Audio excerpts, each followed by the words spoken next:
Hello everybody and welcome back to another video. Today we're talking about 5 types of underrated players that you should be building your career mode squads around. First of all, let me just apologise for the poor audio quality. I am recording this on a laptop microphone instead of my normal desk microphone, so forgive me for that. But we're going to be looking at how you can use youth academy players, real players, and everything in between to build a winning squad.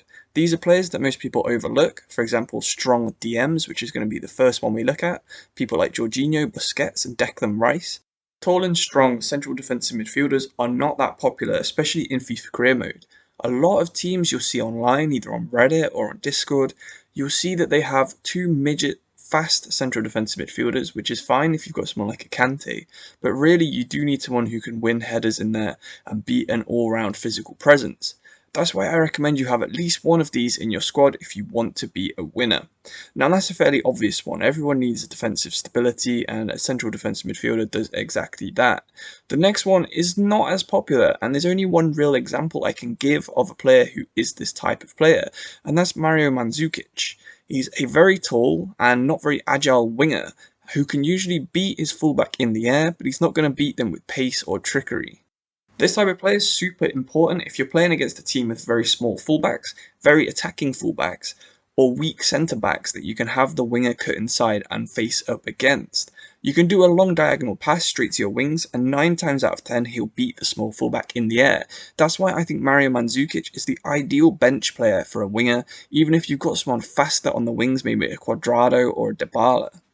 If you're playing online, either on Ultimate Team or regular seasons mode, this kind of player is very difficult for an opponent to get used to playing because so few people actually use a wide target man. But that's why I think you should have at least one of these in your squad at all times. My third underrated type of player is skillful fullbacks who can't really defend. Usually these are wingers who've moved backwards further on in their careers.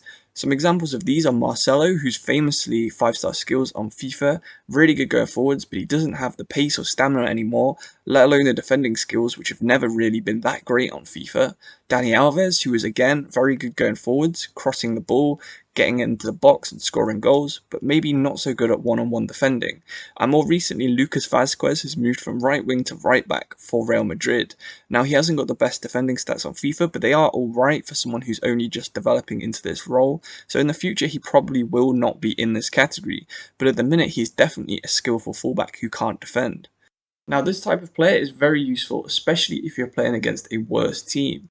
You can use them to overlap and overload, getting numbers into the box and beating the opposition just by having the right players in the right positions. I think this is super useful, especially if you're playing a cup game and you want to try and get a high score for most goals in one game. Mandzukic's name comes up again in this section now, where we're going to be talking about target men strikers. Now these are huge strikers, usually good height, good jumping, strength and passing. The goal of them is to get the ball in the air, chest it down and pass it to a more skillful or quicker player. So I've got Dzeko, Mandzukic and Weghorst in this section. So Mandzukic again, as we mentioned before, he's really good in the air and he's got good positioning, which is all you really need from a target man. Good passing is a bonus, but not all target men need to be good at knocking the ball off. Usually it's a simple pass, so even someone with around 60-70 passing is going to be good enough to complete it. Someone like Dzeko is also really good at finishing. I think it's got the 92 finishing or something like that. Weghorst is similar, really good in the air. I think he's 6'7", good at finishing, good positioning, and he's got a little bit more pace than the other two. I recommend you have one of these players too.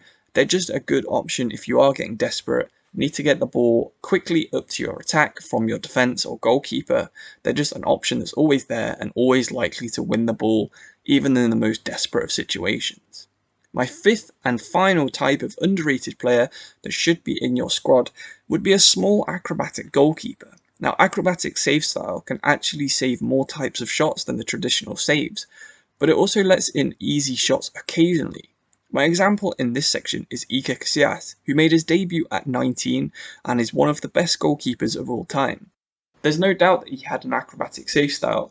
He got some of the most insane saves you'll ever see that no other goalkeeper would be able to get to, and there's a reason he stayed in the Madrid squad from the age of 19 until the age of 35 or so, because he was just that good.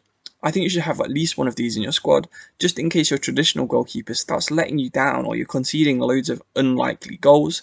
Having one of these that can come in, even if they are small, they'll still be able to save goals that a taller traditional goalkeeper would not be able to reach, just because of the way that they save. And also, they are just more fun to watch, and that's the main reason that we're all playing this game, to have fun. So that's my 5 underrated types of players that you should have in your career mode squad. So just to recap, we've got a tall, strong central midfielder like Jorgino, Busquets or Declan Rice, a tall and less agile winger compared to your traditional fast, pacey, skillful wingers, so that would be someone like Mario Mandzukic who played there for Juventus. You'll want a skillful fullback, possibly someone who can also cover the winger if you do have a less agile winger in your first team. So this would be someone like Marcelo, Dani Alves or Vázquez, who could all play further up the pitch very easily. You'll also want a target man striker, so this is someone who can jump, win the ball, and then pass it to a more skillful player, Dzeko, Mandzukic and Weghorst. And then you'll want a smaller acrobatic save style goalkeeper, so I got Iker Casillas as my example, but someone like Keylor Navas I believe is also agile and also very acrobatic. If you've got any suggestions for other types of players that you think are very underrated in FIFA, please do let me know in the comments or join my Discord where there's a link in the description below. It's always good to hear you guys' ideas, and a lot of these videos actually include ideas that I've got from the comments.